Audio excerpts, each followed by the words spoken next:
की रात ना ही कोई भूल सकता, ना ही कोई भुला पाएगा। मैं तो कभी नहीं भूल सकती हूँ। मुझे लगता है अगर मैंने भूल गई तो मैंने आतंकवाद को माफ कर दिया, वो मैं गलती से भी नहीं करना चाहती हूँ। उस दिन मैं मेरे फैमिली के साथ थी, मेरे पापा, मेरे भाई और मैं, हम तीनों पूना जाने वाले थे बड़े भाई को मिलने के लिए। छत्रपति शिवाजी टर्मिनस वहाँ पहुँचते 12 प्लेटफॉर्म के सामने बैठते, उतने में मेरा भाई बोलता है मुझे टॉयलेट आया है। पापा बोले तो टॉयलेट जाके आ जा, फिर हम टिकट निकाल के जाएंगे।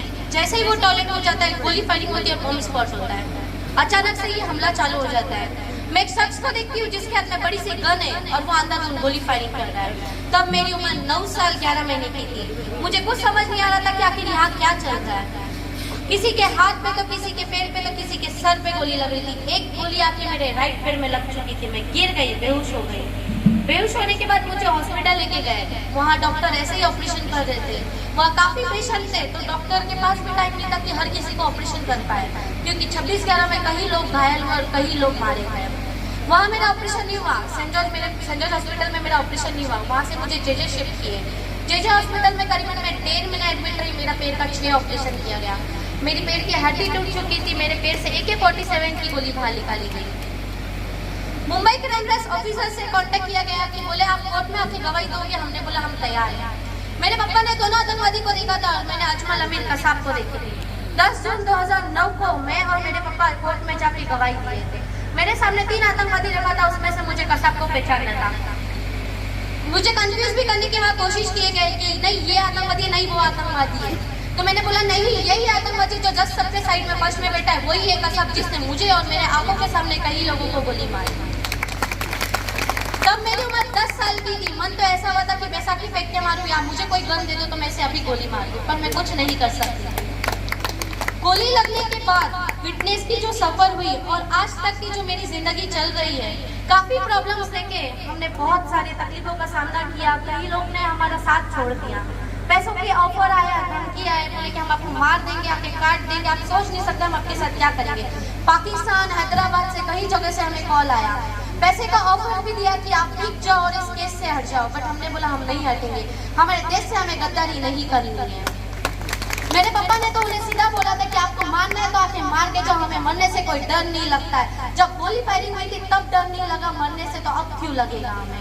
मेरा तभी से सपना है कि मैं एक ऑफिसर बनूं और अपने देश के लिए कुछ करूं और आतंकवाद को खत्म करूं। मैं यहाँ आई हूँ हनुमानगढ़, स्पेशली मैं इस बात से आई हूँ कि भय और जो भ्रष्टाचार होता है इसे खत्म करने के लिए।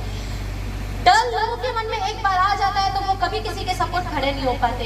अगर आप कुछ गलत चीज देख रहे हो, बाजू वाले ने भी आपको डरा दिया, अरे आप मत जाओ, आप भी फंस जाओगे, तो वो इंसान कभी किसी के साथ नहीं आ पाएगा। तो मेरा कहने का मतलब ये है कि आप किसी को डराओ मत, आप उसको हिम्मत दीजिए कि उसको देश के लिए खड़े होना चाहिए। कहीं भी कुछ गलत काम होता हो तो उसे देखा ना जाए, उसके खिलाफ लड़ना आना चाहिए हमें। जब डर ही हट जाएगा तो ये करप्शन बढ़ेगा ही नहीं, क्योंकि इनके वजह से भी आतंकवाद बढ़ता है। हम आपस में ही लड़ते रहते, जातिवाद, डर, करप्शन, एक दूसरे को पैसा खिला के बोल देते कि चुप हो जाओ, तो ये सब सही नहीं है। अगर हम ऐसा करते रहेंगे तो बाहरी वाले देश वाले क्यों नहीं फायदा उठाएंगे, वो भी तो आतंकवाद घुस के फायदा उठाते। तो हम ही मौका देते उन्हें, तो हमें मौका नहीं देना चाहिए। हमें आतंकवाद को नहीं पालना चाहिए, ऐसे आतंकवाद को मुंह तोड़ जवाब देना चाहिए। मैं यहाँ पर आई हूँ सुरेंद्र अंकल जी के वजह से, सुरेंद्र जालिंदर सर के वजह से। 5 साल हो गया मेरे उनसे कांटेक्ट हो गए। उन्होंने करीबन मुझे 4 से 5 बार मुझे बुला चुके। गंगानगर, श्री गंगानगर, बीच में पंजाब बुलाए, अभी यहाँ मुझे हनुमान बुलाए। उन्होंने हर जगह मेरा सम्मान किया। उनके जैसा प्यार मुझे कहीं नहीं मिला। उन्होंने अपनी बेटी माना है मुझे। वो बोले कि बेटी तो अपने देश के लिए कर, मैं तेरे साथ खड़ा हूँ, तुझे कभी कोई प्रॉब्लम आने नहीं दूंगा। वो हर किसी के लिए करते हैं, हर बच्चों के लिए करते, बट कभी हर किसी को आके बताते नहीं कि मैंने इनके लिए ये किया है। वो बहुत इतने प्यारे इंसान है कि आपको विश्वास नहीं होगा कि उनसे मैं मिलकर इतनी खुशी हुई। उनसे मुझे खुद को प्रेरणा मिलती है कि मैं अपने देश के लिए और कुछ करूं। उन्होंने भी अपने लाइफ में बहुत कुछ फेस किया है, बट उसके खिलाफ वो लड़ते, वो सच्चाई के रास्ते पे चले, कभी झूठे का साथ नहीं दिया और ना ही वो देंगे। तो इसलिए मैं यहाँ पर आई हूँ कि भ्रष्टाचार और ये भय खत्म हो, और हम अंकल जी के साथ में ये मुहिम चालू करना चाहती हूँ यहीं से। तो मैं चाहती हूँ कि अंकल जी आप स्टेज पे आइए। सुरेंद्र सर जी, सुरेंद्र अंकल जी का जन्मदिन है, तो मैं भगवान से ये दुआ करूंगी कि इनकी हर मनोकामना पूरी हो और ये मेरे जैसे 1000 देवी का खड़े करे आपके सामने और वो अपने देश के लिए और कुछ कर पाए। तो मैं यही आपसे दुआ करूंगी और हम सबकी तरफ से आपका केक कटिंग करें sir. Thank you so much. और मुझे यहाँ बुलाने के लिए तहे दिल से धन्यवाद। मुझे बहुत प्यार मिला आपका हनुमानगढ़ में।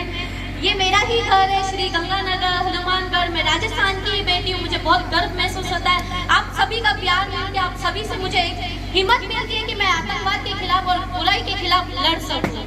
मैं सभी लड़कियों को भी कहना चाहती हूँ, कभी अपनी हिम्मत से क्यों ना हो, आप सच्चाई के रास्ते पे चलोगे तो भगवान आपका साथ जरूर देगा।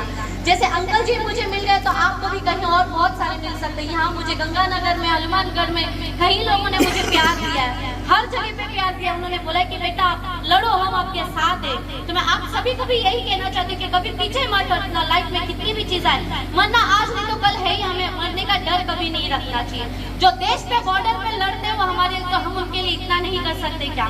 जब वो बॉर्डर पे अपने फैमिली को छोड़ के वहाँ जाके लड़ते, एक ऑफिसर पूरे दिन 24 घंटा ड्यूटी देते अपने फैमिली से दूर रह के, तो हम तो अपने फैमिली के साथ रहते हैं, तो हमें उनके लिए क्या नहीं करना चाहिए? हमें भी, वो सभी को एक हिम्मत है, बस हम अपनी हिम्मत पहचान नहीं पाते। पहचानने में थोड़े डर जाते हैं, बोलते कि नहीं जाना है, बट ये हमें खुद को पहचानना है और ये डर के मार्ग से बाहर निकलना और अपने देश के लिए कुछ करना है। Thank you so much. जय हिंद। तालियों से हार्दिक अभिनंदन। देविका रोटावत जिंदाबाद, देविका रोटावत जिंदाबाद। मैं चाहूंगा कि माता की भारत मातरम, वंदे मातरम, वंदे